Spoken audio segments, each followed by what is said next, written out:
Good morning, guys.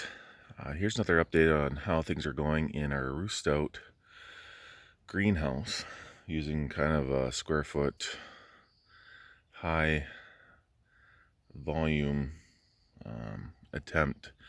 So we were recently at a local greenhouse who was clearing out all their stock because it is just about July now, and we got a whole bunch of tomatoes and melons and pumpkins for like, it was like $8 for 20 plants or something ridiculous. So what we've done is, as you can see here, we still have our, ones that we started in here, and they're a little stunty. They're producing, but they're still kind of little. And then we have the ones that come from the greenhouse, which are, there's this one, it's huge. We also took the rest of them, a bunch of them. We put them in hanging pots, and we're gonna try that. We're gonna see how that works out in here. So after really racking our brains and going like, what are we doing wrong? We bought a thermometer. One of these nice little doohickeys right here. We use this for our compost as well. And one thing I did is I went and why isn't anything working? And I stuck this in the soil. And I did this a couple weeks ago, and I watched that free fall as it's doing now. And it fell all the way down to about 40 degrees in June. So while this nice, beautiful straw has really kept the weeds down, we've spent almost no time in here at all having to weed or anything. When we put it down, the ground was still frozen, and we didn't actually manage to get the plastic on our little greenhouse or hoop house, I guess. I like to call it more of a greenhouse. For almost 4 weeks after that, because the wind came up and then we just couldn't do it. It was just windy for about a month. And one side effect of that is we didn't have time to warm anything up. This straw works like a really good insulator. It really held that cold ground and kept it from thawing out and warming up.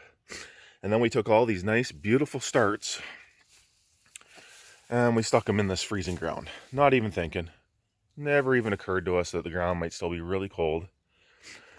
And it killed all of our cucumbers, and it stunted our squash, which are actually, these, believe it or not, are coming back. This one a little less, but they're coming back. Over here, a zucchini we got from a greenhouse, and it's doing well. It's doing good. So almost all of our issues stemmed from not having warm enough soil. And one of the ways we're trying to combat this is we are, even though it's almost July, we are going to try to plant some more cucumbers. So what we've actually done is we've made little nests on top of the straw, and we're going to plant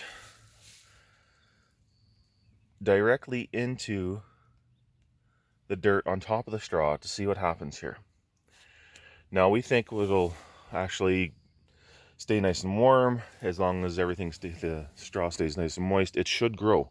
We've heard of people growing cucumber plants in straw bales before, so we're going to try it. And the potatoes, all of a sudden, now that things are actually getting nice and warm, are taking right off. As you can see, they're starting to come up. We're going to, mound a little more hay around them as they keep coming. There's our peas. Our peas were slow to germinate too, but they're coming up. And if you look real closely, we planted carrots in with them. There is still a little bit of grass because we were worried about pulling out our carrots when we were weeding. So as those carrots get more established, we'll weed that a little better, and then we'll actually come back and put a little bit of straw. Then we also have Oh, got a little covered while we were working last night. Some beans. They're coming up nicely now all of a sudden. And they germinated, really slow. So, but yeah, if anybody's considering doing something similar to this style, really check your temperatures of your soil.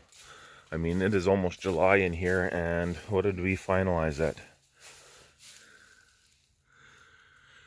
Right there. We're still only at 59 degrees, 14 Celsius for a soil temperature, which is really low considering it's almost July. And we get lots of sun.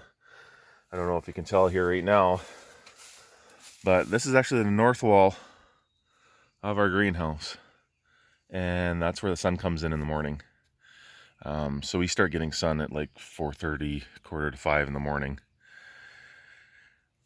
Lots of hours of sun this time of year.